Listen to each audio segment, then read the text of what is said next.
Merci d'être là en si grand nombre. Vous êtes quelques-uns. Donc, comme que je connais pas mal tout le monde, on va faire la réunion en français. If anybody has any English questions, please don't be shy. We can answer questions in English and in French. Bonne réunion tout le monde.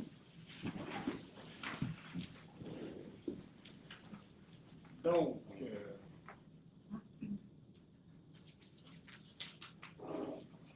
on va commencer ça. Membre du conseil, vous avez pris connaissance de l'ordre du jour. Y a-t-il des ajouts, modifications? Non.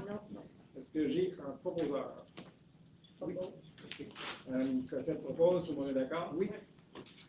Merci. 3.1, procès-verbal de la séance ordinaire du 12 octobre. Tout le monde a pris connaissance du procès-verbal. Y a-t-il des corrections? Non. Pas de correction. Proposeur? Madame Patnaud, tout le monde est d'accord? Oui. Merci. 3.2, procès-verbal de la séance du comité consultatif d'urbanisme du 19 octobre. Tout le monde a pris connaissance du procès-verbal. Y a-t-il des questions, commentaires, corrections? Qui propose? Je propose. M. Lemay propose. Tout le monde est d'accord? Oui. Merci. 3.3, procès-verbal de la séance du Conseil local du patrimoine du 17 octobre. Vous avez pris connaissance du procès-verbal? Oui. Des questions? Non. Est-ce que j'ai un proposeur pour l'accepter? Je propose. M. Saunier propose. Tout le monde est d'accord? Oui. Merci. On a eu des comités ce mois-ci. 3.4, procès-verbal de la séance du comité consultatif en environnement du 6 octobre. Vous avez pris connaissance du procès-verbal. Y a-t-il des corrections, commentaires? Non. Ça va? Est-ce que j'ai un proposeur? J'ai pas le choix. M. Saunier propose. J'ai pas le choix. Tout le monde est d'accord? Oui. Merci. Point 4. M. Lépine nous dépose son rapport mensuel de suivi des dossiers. C'est pour dépôt. 4.2, même chose. Rapport sur l'utilisation des pouvoirs délégués. C'est pour dépôt. Y a-t-il des questions? Non. Ça va. Rapport sur les transferts budgétaires. C'est une des premières fois qu'on a ce rapport-là. Juste pour expliquer un peu aux gens dans la salle, c'est quoi? Vers la fin de l'année, souvent, il y a des postes budgétaires qui manquent d'argent, puis d'autres où ce qu'il y en a trop. Donc, on transfère le budget pour équilibrer à l'intérieur d'un même service. Donc, M. Lépine nous fait rapport de ces transferts-là vers la fin du mois d'octobre, début novembre, juste pour s'assurer qu'on puisse faire le suivi budgétaire de chaque service à l'administration. Donc, c'est pour vous. 5.1, bordereau de dépenses. Monsieur le maire. Oui, j'ai revu le bordereau de dépenses pour la période du 1er au 31 octobre 2022, qui s'élève à 1 805 782 $, et j'en recommande l'adoption. Merci. Les gros montants, monsieur le maire? Oui, le gros montant, c'est la Sûreté du Québec, 593 000, le deuxième versement. Ensuite, il y a l'aqueduc du... Ouais. Aqueduc Beaulieu, oui. Oui, 173 000. Et l'équipement Laurent, c'est différents contrats, donc il a été déclaré des paiements pour 70 000 $. Parfait. Merci beaucoup. Donc, recommandé par M. le maire. Est-ce que vous êtes tous d'accord? Oui. Merci. 5.2, état des activités financières. M. Lépine. Oui, alors dans un premier temps, comme c'est d'usage tous les mois, je dépose donc l'état des activités de fonctionnement au 31 octobre 2022.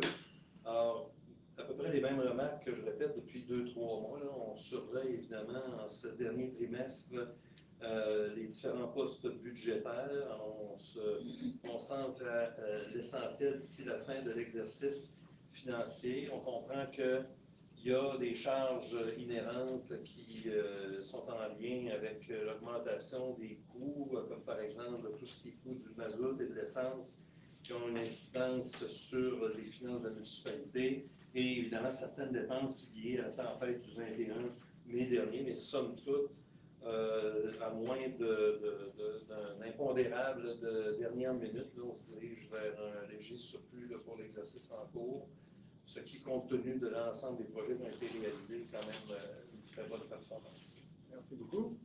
5.2.2, état comparatif des revenus et dépenses de l'exercice courant en date du 31 octobre 2022 par rapport au budget de l'exercice courant. Donc, c'est ça qu'au niveau du conseil, on fait des validations du budget à ce temps-ci de l'année pour s'assurer qu'on suit le budget et s'il y avait des variations importantes entre l'année dernière, notre budget de cette année et les dépenses réelles de cette année. Ça fait partie du démarrage de l'exercice du budget 2023 auquel on va travailler durant les 2 prochains mois. Et puis, on va adopter ça le 14 décembre, si je ne me trompe pas. C'est ça la réunion du conseil? Oui, 14 décembre, ça va être la réunion du budget pour 2023. Est-ce que la claire pour l'ordre de jour pour monter? Non, l'ordre du jour, mon pas. Oui, merci. Merci. Juste pour informer les gens dans la salle aussi, le derecho qu'on a vécu au 21 mai, là, ça va nous coûter $1,5 million en ramassage et disposition de branches. Subventionné à 60%, je crois. Qui va être subventionné à 60%. Ben, on essaie d'aller chercher le maximum qu'on peut, mais c'est 60%, normalement. Donc, c'est très, très cher. 5.4.1, autorisation de présentation d'un projet de loi d'intérêt privé à l'Assemblée nationale. Monsieur Lépine.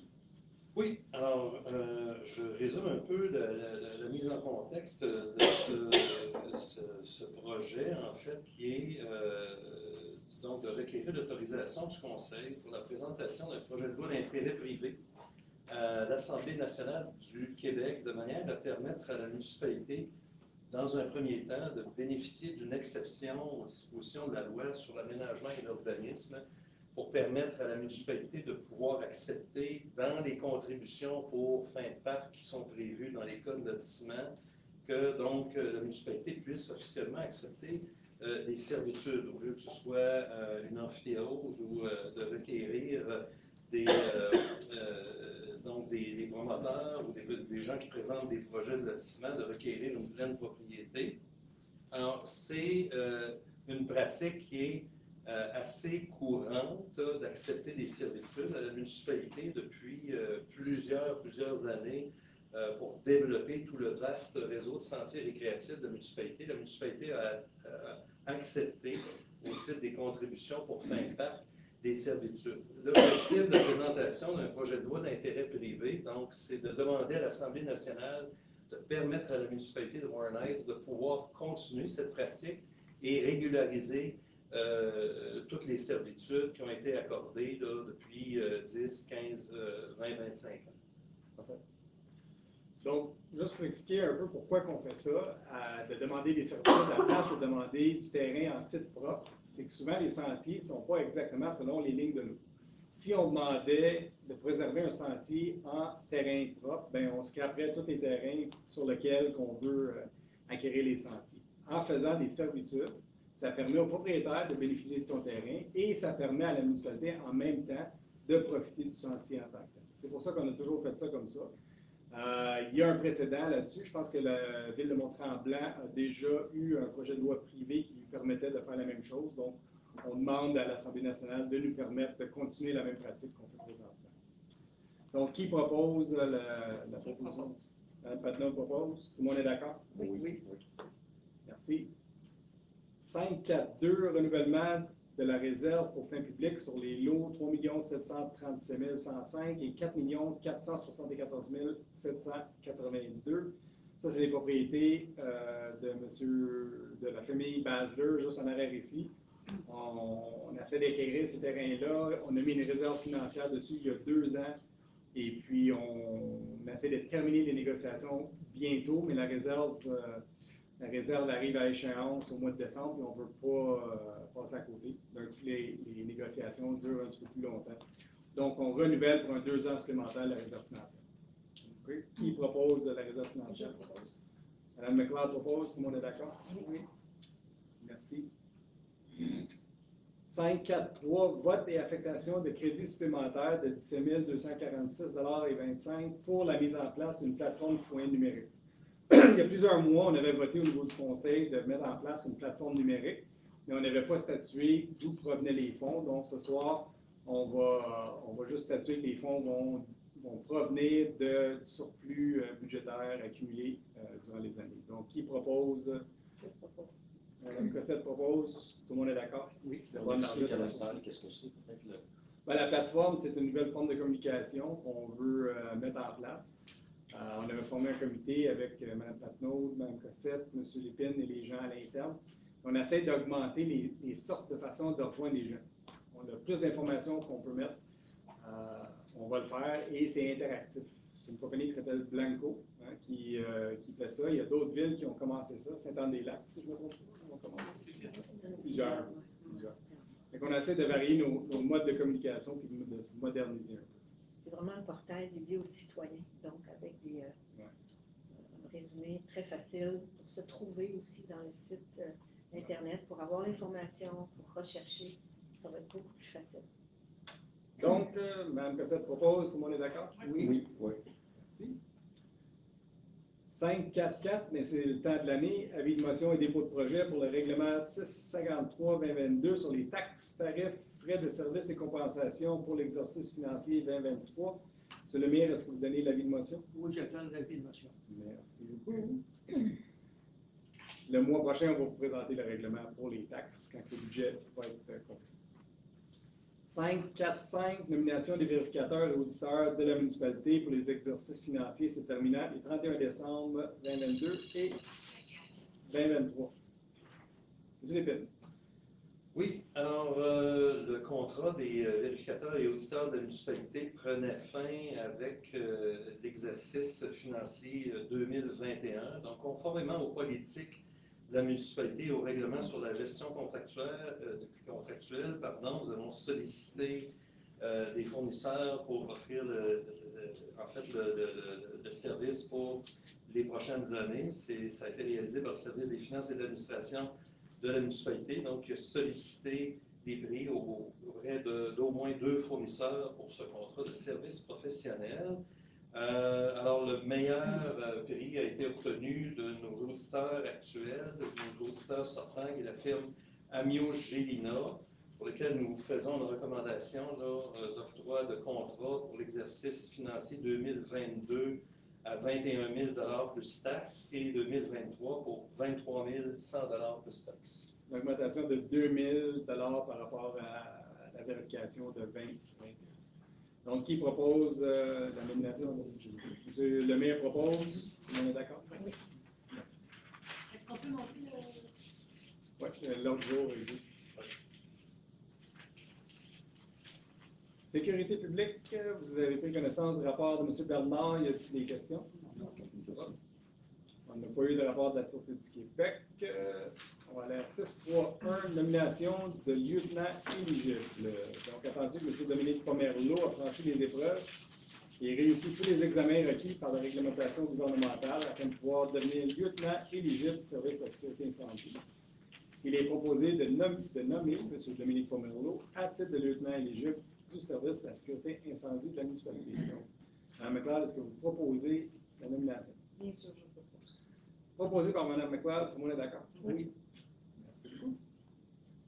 6.3.2, embauche de pompiers juniors. Donc, considérant les besoins du service de sécurité incendie, attendu que le service de sécurité incendie, conformément aux politiques en vigueur et à la Convention collective des pompiers, a procédé à un appel de candidature pour combler les postes disponibles et vacants de pompiers à temps partiel et sur appel, considérant que le comité de sélection composé du directeur de sécurité incendie et du directeur adjoint a procédé à l'analyse des candidatures reçues et aux entrevues appropriées. Considérant le rapport et les recommandations du comité de sélection, il est proposé de procéder à l'embauche de M. Thomas Schavitzberger à titre de pompier junior à temps partiel sur appel, aux conditions prévues aux politiques en vigueur suivant le terme de la Convention collective des pompiers et pompières de la municipalité. De mandater le directeur des finances et le directeur de sécurité incendie afin de donner suite à la présente. Qui propose l'embauche? Mme McLeod propose l'embauche de M. Schavitzberger. Pour ceux qui connaissent les employés qui étaient à la municipalité depuis longtemps, c'est le fils de Anita Stranzel qui était au comptoir à Mornex pendant des années et des années. Là. Puis, on est très content que son fils décide de devenir pompier à Mornex. 6.4.1, adoption règlement SQ 2019-3, modifiant le règlement SQ 2019 sur la circulation, le stationnement, la paix et l'ordre afin d'autoriser une zone de stationnement exclusif. Monsieur Lépine. Oui, alors ce règlement, donc, comme le dit son titre, vise à autoriser une zone de stationnement exclusif en bordure de rue sur le côté ouest de la montée Urtubise entre le 1er novembre et le 31 mars de chaque année et entre 8h et 17h. Parfait. Qui propose? Je propose. Madame Patnaud propose, on est d'accord? Oui. Merci. 7.1, rapport mensuel du directeur des travaux publics. Y a-t-il des questions? Une question. Ça va?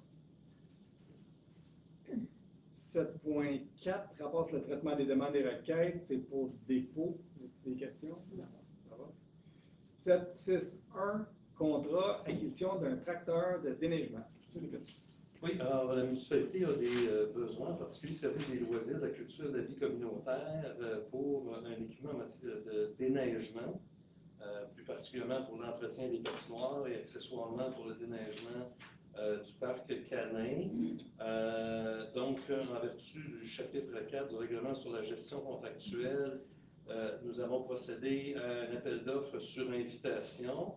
Appel d'offres sur invitation qui a été lancé le 26 octobre dernier auprès de 4 fournisseurs potentiels, à savoir Machine à laver, Canatrac, Agricom et Kubota Montréal. La municipalité a reçu une soumission conforme dans les délais prescrits par le devis, soit Machine à laver à 73 009 $ et 13 taxes incluses. Et donc, recommandation vous est faite d'octroyer le contrat pour l'achat d'un tracteur de déneigement Kubota, de marque Kubota, donc 73 009 $ et 13. Accessoirement à ça, de voter et d'affecter les crédits supplémentaires pour procéder à l'achat de cet équipement et également d'autoriser un emprunt au fonds de roulement au montant de 63 500 $ remboursable sur un terme de 5 ans pour évidemment financer l'achat de ce véhicule. Merci beaucoup. Et c'est un véhicule similaire qu'on a loué l'année passée pour faire un test avec la patinoire et le parc à chiens et c'était concluant. Donc, c'est pour ça qu'on l'achète cette année. Qui propose l'achat du tracteur? Madame Chassette propose, tout le monde est d'accord? Oui. D'accord. Merci. 762, modification de la programmation de la TEC 2019-2023. Engagement sur les modalités. Monsieur Lépine. Oui, alors modification numéro 4, donc assez régulièrement, il y a quelques mises à jour. Rien de majeur dans celle-ci, mais en vertu en fait, des politiques et des directives du gouvernement du Québec là, pour le programme de la taxe sur l'essence et de la contribution du Québec, on doit faire de temps à autre des mises à jour de la programmation, c'est-à-dire de l'utilisation qui est faite de la TEC pour la tranche 2019 à 2023. OK. Qui propose des modifications à la TEC? Madame Cossette propose? Tout le monde est d'accord. C'est juste de la poutine gouvernementale pour s'assurer qu'on ait notre argent, tout simplement. Ça, c'est M. Legault. C'est des montants qui sont déjà confirmés par le gouvernement provincial pour la taxe sur l'essence. 8.1, rapport mensuel de la directrice d'urbanisme. Vous avez pris connaissance du rapport. Y a-t-il des questions? Non. Ça va. Rapport sur le permis et certificat. Vous avez pris connaissance du rapport sur les permis. Y a-t-il des questions? Non. On est rendu à 59 maisons neuves à Moorlands. Donc, c'est à peu près 50% de moins que l'année passée. On voit un ralentissement. Ouais.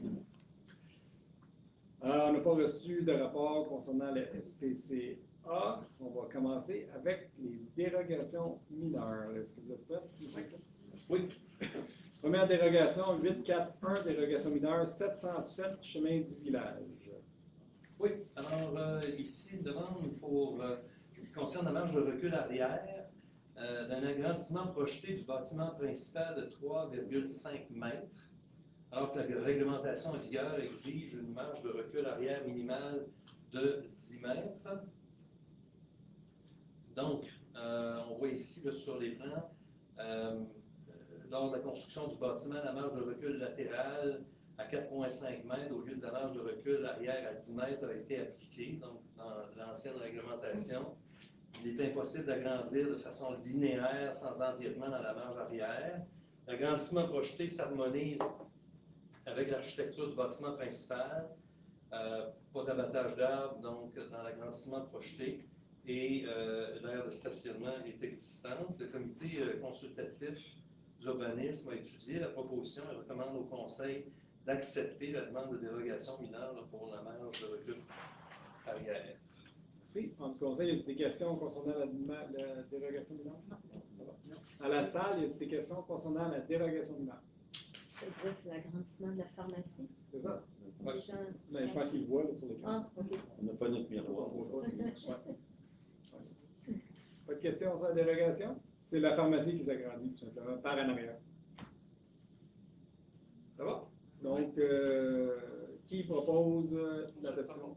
Mme Patnaud propose. Tout le monde est d'accord? Oui. Merci. Dans le même ordre d'idée, 842, le PIA pour le même bâtiment, 707, chemin du village. S'il vous plaît. Oui, les mêmes explications. Alors, il y avait évidemment, on est en zone PIA, donc les travaux de rénovation doivent être approuvés par le conseil, puisque soumis au règlement sur les PIA. C'est vrai? Qui propose le PIA pour le 707 rue du village? Qu'est-ce que c'est au juste, le PIA? C'est le projet d'intégration et d'implantation architecturale. Ça, c'est à chaque fois qu'il y a un bâtiment qui est à l'intérieur du zone, mettons, du centre-ville de la ville, il faut que le bâtiment s'harmonise avec les autres bâtiments. Son plan doit être approuvé par le CCU. Il y a des critères à respecter pour ça. C'est recommandé positivement par le CCU également. Ça va? Qui propose l'adoption du PIA? Madame Cossel. Je n'étais pas là, mais j'étais pas là. Ah, je propose. C'est bon. Mme Cossette propose, tout le monde est d'accord? Oui. On va aller au 843, le PIA, 11 rue Bellevue. S'il vous plaît. Oui. Je vais te montrer les photos.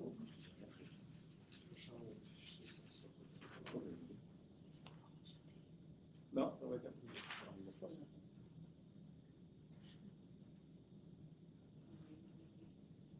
Il y a une coquille dans la résolution du conseil. C'est marqué de rejeter la demande, mais on va changer ça pour autoriser. Donc, demande de PIA pour le 11 rue Bellevue. En gros, les travaux consistent à l'agrandissement du bâtiment principal dans la cour avant. Démolition d'une véranda 3 saisons existante. Construction d'une nouvelle véranda 4 saisons sur pieux. Donc, le revêtement en déclin de bois, bardeau de sel identique à la maison. La toiture en bardeau d'asphalte identique à la maison. Les nouveaux propriétaires souhaitent commencer des travaux pour améliorer évidemment l'esthétique de la maison. Le comité consultatif d'urbanisme a étudié la proposition et recommandait au conseil initialement de rejeter celle-ci à cause de la disposition de certaines fenêtres là, que je vais montrer à l'écran ici là, dans le coin inférieur droit, au centre inférieur là, de ce que vous voyez à l'écran. Donc, on avait des fenêtres qui étaient à l'horizontale. C'est en gros ce qui faisait problème du côté du comité consultatif d'urbanisme. Après communication avec les propriétaires acceptent donc de se plier à une exigence qui consisterait à placer les fenêtres à la verticale un peu pour respecter l'intégrité architecturale du restant du bâtiment. C'est le seul point qui échappait un peu au niveau du CCU, c'est que les nouvelles fenêtres ne ressemblaient pas aux anciennes fenêtres. C'est quand même un bâtiment qui était là depuis longtemps. Donc, la demande était de modifier les fenêtres et de les mettre sensiblement les mêmes que les fenêtres existantes. Le propriétaire a dit oui, donc la recommandation est d'autoriser le PIA. Conditionnellement, évidemment. Conditionnellement. C'était vérité. C'est James qui voulait soulever. C'est l'ancienne résidence chef de gare. Oui, C'est effectivement. ça. Effectivement. Qui surveillait la circulation des trains. Ouais. C'était pas ça. Donc, ça fait quand même un petit bout de temps que c'est là. Oui, ça fait 40 ans. Peut-être même Ouais. moins. Donc, qui propose le PIA? Je propose. OK. Mme McLeod propose, tout le monde est d'accord? Merci. 861, adoption règlement 652-2022, modifiant le règlement 583-2019 sur les nuisances, afin d'inclure certaines dispositions existantes concernant les animaux sauvages et les cerfs de Virginie. Oui, alors on se souvient, quand on a donné avis de motion le mois dernier, on avait expliqué qu'il s'agissait de rapatrier des dispositions concernant les cerfs de Virginie qui étaient inclus dans l'ancien règlement sur le contrôle des animaux. Ces dispositions-là avaient été retirées pour permettre à la municipalité de se conformer à une orientation qui avait été donnée par la Société protectrice des animaux des Laurentides, d'avoir un règlement sur le contrôle des animaux qui soit standard et uniforme pour l'ensemble des municipalités qui travaille avec la Société de protection des animaux. Alors, dans ce règlement standard-là, il n'y avait pas de disposition sur les cerfs de Virginie. Il avait été décidé à ce moment-là, à l'époque, de prendre ces dispositions-là sur les cerfs de Virginie et de les rapatrier dans le règlement sur les nuisances. C'est l'objet du règlement qui est soumis au Conseil.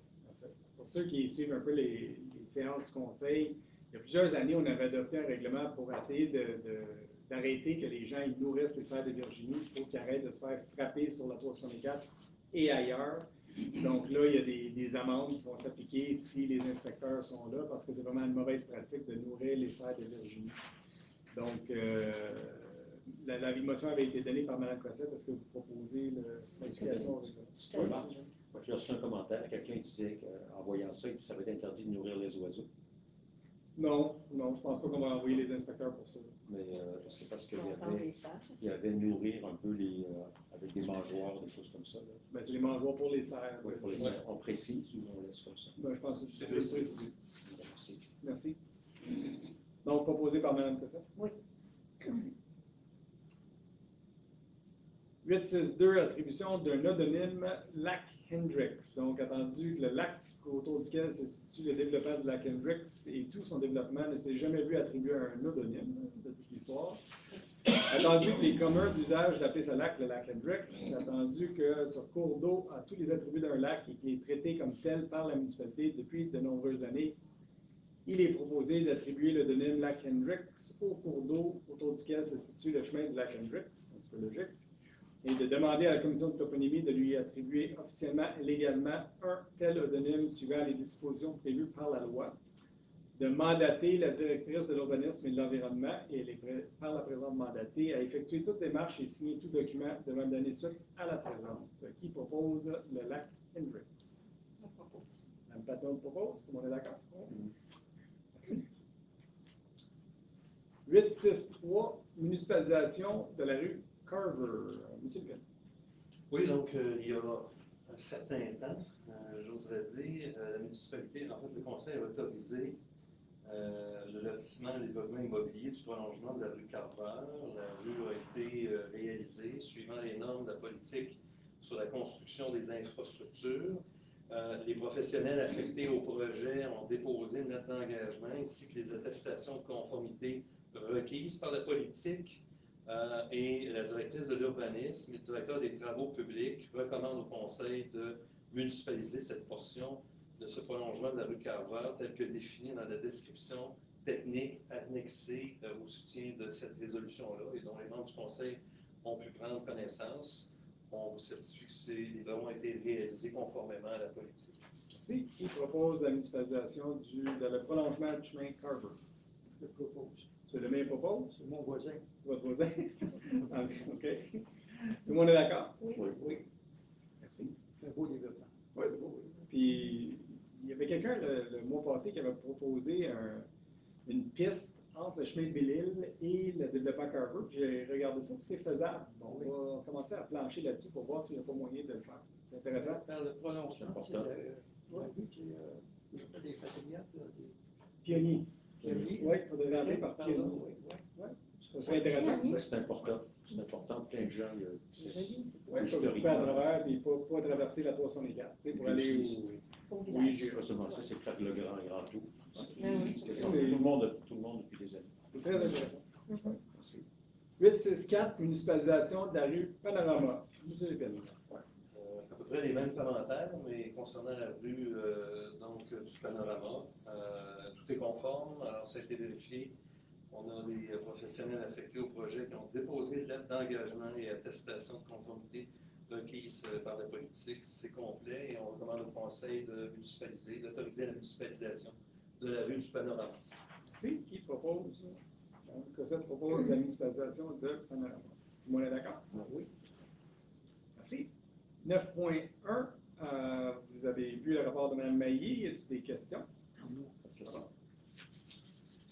Ressources humaines, 961, en parlant de directrice des loisirs. Donc, on va procéder ce soir à l'embauche de Mme Marie-Ève Gauthier à titre de directrice des loisirs de la culture et de la vie communautaire. Donc, attendu que Mme Catherine Mailly quittera ses fonctions de directrice des services des loisirs, culture et de la vie communautaire qu'elle occupait depuis plus de 15 ans, le 19 décembre prochain, que le Conseil en a pris acte. L'appel de candidature lancé le 15 septembre 2022 afin de combler le dit poste, compte tenu des candidatures reçues et évaluées par le comité de sélection désigné à cette fin, composé par Mme la conseillère Lee McLeod, M. le conseiller Claude Pélemire et du directeur général, considérant la recommandation unanime du comité de sélection, attendu que, conformément à la politique sur la rémunération du personnel cadre, la candidate retenue a été dûment évaluée et qu'elle a fait l'objet d'un pointage selon les termes de celle-ci. Il est proposé d'embaucher et de nommer Mme Marie-Ève Gauthier à titre de directrice du service des loisirs, culture et de la vie communautaire, suivant les termes du projet de contrat à intervenir et annexé à la présente pour en faire partie intégrante, ainsi que la politique sur les conditions de travail des cadres et des professionnels non syndiqués, ainsi que la politique de rémunération du personnel cadre. D'accorder à Mme Gauthier une rémunération selon l'échelon 11 de la classe 3 de la politique de rémunération du personnel cadre, d'autoriser le maire et le directeur général à signer pour et au nom de la municipalité le contrat de travail visé par la présente. Qui propose l'embauche de Mme Gauthier? Je propose. Mme Padon. Merci. C'est parfait. Et on va souhaiter la bienvenue à Mme Gauthier le 9 décembre. 9 décembre. Donc, Mme Gauthier va venir le 9 décembre. Il va y avoir une petite période de transition entre Mme Maillé et Mme Gauthier. Et on lui souhaite la bienvenue à Morlaix. On a hâte qu'elle commence. Et on va souhaiter au mois de décembre toutes les chances du monde à Mme Maillé qui a travaillé pour nous pendant plusieurs années dans ses nouvelles aventures de propriétaire. C'est comme stagiaire. Oui, c'est vrai, dans le temps. Elle est encore aux études. Ouais. Elle change de carrière, elle va opérer une cabane à sucre. On va aller la visiter. Oui. Pas d'annonce ce soir. 962. Nomination de Mme Catherine Maillé. Pour ne pas avoir de dédoublement, on fait cette nomination aussi. Là. On va nommer Catherine Maillé à titre d'intérimaire de directrice associée des loisirs, de la culture et de la vie communautaire. Donc, attendu pour du jour. Attendu que Mme Maillé a remis sa démission, que celle-ci sera effective le 19 décembre. Attendu que la nouvelle directrice des loisirs entrera en poste le 9 décembre, considérant qu'il est souhaitable qu'il puisse avoir une transition permettant à l'ancienne et la nouvelle directrice de pouvoir collaborer et échanger de l'information. Il est proposé d'attribuer à Mme Catherine Maillé le titre de directrice intérimaire associée des loisirs, de la culture et de la vie communautaire pour la période du 9 décembre au 19 décembre 2022. Qui propose la nomination? Je propose. M. Saunier propose. Tout le monde est d'accord? Oui. Merci. 971, appui à les sommets de la vallée relativement à une demande de subvention au programme de relance de l'industrie touristique du Québec. Donc, attendu que les sommets de la vallée a déposé récemment une demande de financement dans le cadre du programme de relance de l'industrie touristique du gouvernement du Québec. Attendu que cette demande vise à permettre l'obtention de subventions pour en couvrir jusqu'à 50% des coûts et différents projets soumis. Considérant que le sommet de la vallée a présenté une série de projets au ministère du Tourisme du Québec dans le cadre de ce programme, dont une liste est annexée à la présente pour en faire partie intégrante. Attendu que Sommet Morlaix est une entreprise importante pour l'économie locale de la municipalité. Considérant les retombées économiques importantes générées par les activités de Sommet Morlaix, y compris les incidences positives sur la vie touristique, le caractère innovant des pratiques de l'entreprise, les bonnes pratiques en matière de responsabilité sociale et de la volonté de développer les activités de type 4 saisons, il est proposé d'appuyer les demandes de subvention de les Sommets de la Vallée Inc. dans le cadre du programme d'aide à la relance de l'industrie touristique du gouvernement du Québec pour les projets soumis dans l'appel de projet 2023 et de transmettre cet appui à toute instance concernée. Juste pour vous informer, c'est quoi les projets demandés. Ils veulent changer la chaise principale à Ski Morlaix, donc la chaise au centre qui avait été remplacée, je vous dirais, il y a à peu près 10 ans par une chaise usagée acquérie de Nouvelle-Écosse. Donc, ils veulent remplacer ça par une chaise neuve, ils veulent moderniser les égouts, ils veulent faire des sentiers et probablement agrandir le camping sur le site de Ski Morlaix. C'est des projets demandés. Donc, qui propose l'appui à Sommet Morlaix? Mme McLeod propose. Tout le monde est d'accord? Oui. Oui. Merci. 972, motion, 100e anniversaire de Mme Maria Krominski-Tutors. Attendu que Mme Maria Krominski-Tutors célèbre cette année son 100e anniversaire de naissance. Il est proposé d'adopter une motion de félicitations à Mme Maria Krominski-Tutors pour l'anniversaire de ses 100 ans. Donc, mardi prochain, ceux qui veulent y aller peuvent célébrer Mme Tutors au Cozy Corners à Mornay, dans le sous-sol de l'église à l'heure du midi. On va être là pour lui remettre un bouquet de fleurs et un beau petit cadeau. C'est une très gentille madame qui reste à chemin Jackson et elle est ici depuis longtemps. Juste combien de temps? Non, la rue Jackson n'existait pas. Ah, Ils ont prolongé la rue Jackson pour aller chez eux dans les années 50. Donc 100 ans, c'est quelque chose, hein? Fait qu'on est, on est fiers qu'une résidente de Mornay en santé a réussi à atteindre ses 100 ans. Fait que, unanime, Mme Scotty? Oui. Merci. Numéro 10, correspondance du mois. Vous avez tous pris connaissance des lettres reçues et envoyées par la municipalité. Il y a des questions? Peut-être des petites annonces, si vous permettez. Le 11 novembre, comme vous le savez tous, c'est le jour du souvenir. Il va y avoir une cérémonie au cénotaphe dans la rue Hillside, dans le cimetière à Mornay, avec les gens de la Légion, pour ceux qui veulent honorer les anciens combattants. 10h45. 10h45 et je pense qu'il y a un petit goûter à la Légion tout de suite après, mais la cérémonie va commencer à 10h45.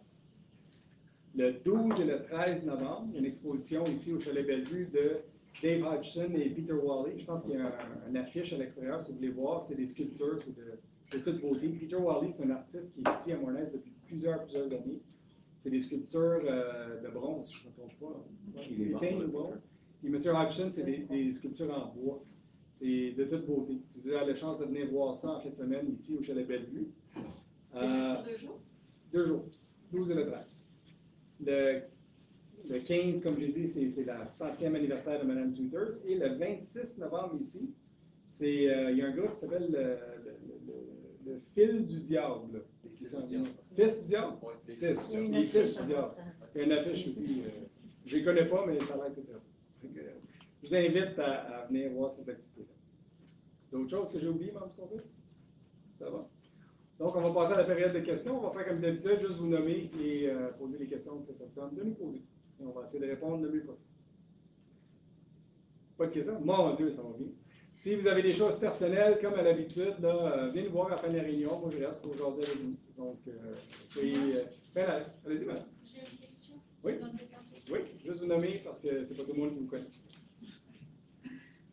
Bonjour, merci à vous d'être ici ce soir. Mon nom c'est Nina Bercook. Et ma question serait sur la taxe de la piscine qui a été, je crois, $200 cette année. Oui. J'aimerais savoir qu'est-ce qui fait qu'on a décidé ces $200 pour Montréal pour les propriétaires de piscine versus $124 à Saint-Howard ou Saint-Sauveur et $0 à Mirabel. Mirabel, je ne peux pas répondre.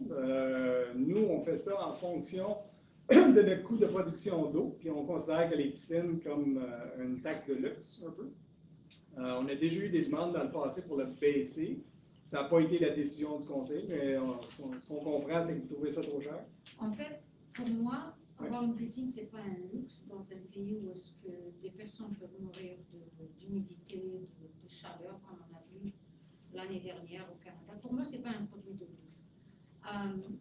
Parce que $200, mis à part la taxe d'eau que tout le monde paye, plus $200 pour les propriétaires de piscines, comme nous avons parlé une fois, vous avez dit parce que les gens s'amusent à remplir leur piscine plusieurs fois. Ouais. Je ne sais pas qui peut faire ça parce que je peux vous dire, c'est pas quelque chose de facile, vider sa piscine et remplir parce que ça, avec de l'eau de la ville, parce que ça prend des semaines et des semaines. En ce qui me concerne, je ne fais pas ça, je fais ramener quelqu'un pour remplir ma piscine. En l'occurrence, cette année, je n'ai pas rempli ma piscine une fois. Okay. Au contraire, j'ai dû la vider. Oui, il a mouillé beaucoup. Ben voilà. Ouais. Donc moi, je trouve que $200, c'est quand même... Je ne sais pas pourquoi vous avez choisi $200 versus 124 ou 150. Pourquoi les... Moi, je la trouve vraiment cool. Ben, nous, comme je vous ai dit, c'est vraiment, quand on a fait les analyses du budget au conseil, on trouvait que c'est un produit de luxe versus les gens qui n'en ont pas. Il faut toujours balancer le budget d'aqueduc pour arriver à quelque chose qui est raisonnable avec les gens qui ont plus de moyens et moins de moyens. On vous entend et on va discuter de ça au niveau du conseil quand on va faire le budget 2023. J'aimerais bien, mais je ne crois pas que la décision serait plus valable de la baser sur parce que un produit de luxe et on va punir les gens qui ont une piscine. Ils vont payer une taxe un peu plus forte parce que les autres n'ont pas de piscine. C'est un choix que le conseil doit faire, effectivement. Merci. Merci. Les gens sont plus précisés, c'est plutôt la consommation d'eau. C'est pas nécessairement la piscine qui est pas un produit de luxe, une piscine, probablement pas, mais c'est la consommation d'eau qu'on essaye de. Quand on lave la piscine et tout, il faut faire un backwash. C'est ça, exactement. Exactement, c'est la consommation. C'est plus Mais basé pourquoi qu'on parce- fait 200 versus 124? ben là, C'est une décision de conseil. Oui, c'est ça. Ouais. Moi, le backwash, on utilise. C'est quoi le backwash? Le backwash, chaque fois qu'on fait un vacuum Ben, dans la quand piscine, je il fais faut un faire un backwash, backwash pour laver les ben, j'en ai une piscine. Écoutez, je fais un backwash chaque fois Oui, mais qu'on je ne remplis vacuum. pas ma piscine après un backwash. Pardon? Non, on la Je ne remplit. remplis pas ma piscine après Ben, un backwash. pas la remplir, mais il faut rajouter de l'eau, c'est sûr. Bah, C'est sûr et certain que oui. Mais de toute Quand façon, on fait un backwash, de toute façon, c'est un volume d'eau que les gens qui ont des piscines utilisent que les autres n'utilisent pas. Donc, c'est une question, à un moment donné, d'équité. Puis on va regarder ça au niveau du conseil quand on va analyser le budget. On a un taux de production d'eau potable. C'est sûr que si on prenait ça, ça serait à peu près 4 piastres. Fait que c'est pas ça qui influence. Mais on vous a entendu. Puis on va regarder ça. discuter. Merci. D'autres questions?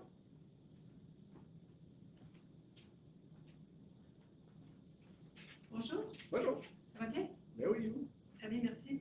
Je voulais savoir, il y a une couple de mois, j'étais venue au conseil municipal puis j'avais parlé du fait que j'avais pensé que ça serait peut-être intéressant de faire une newsletter pour justement pour à chaque fois ponctuellement, à chaque mois pour annoncer le conseil municipal pour qu'il y ait plus de monde dans la salle. Ben, il est déjà sur le site web, toutes sur un des main pages pour l'annoncer à la Oui, semaine avant. sauf que le problème, c'est que des gens comme moi qui sont un peu plus lunatiques, ben souvent on oublie ce genre de détails-là, puis j'ai failli pas venir ce soir à cause de ça justement, puis je me suis dit, je vais aller voir pour voir si c'est vraiment ce soir, etc. OK. Puis la dernière fois, elle m'avait dit, ouais, c'était une bonne idée, non. Mais je pense que ça serait vraiment comme quelque chose, c'est pas compliqué à faire de toute façon, c'est juste comme un envoi comme ça. Ben, on a commencé, le newsletter, il est déjà commencé. On a eu 2 éditions, mais ça serait peut-être bon. C'est à cause qu'il n'arrive pas toujours juste avant la réunion du conseil.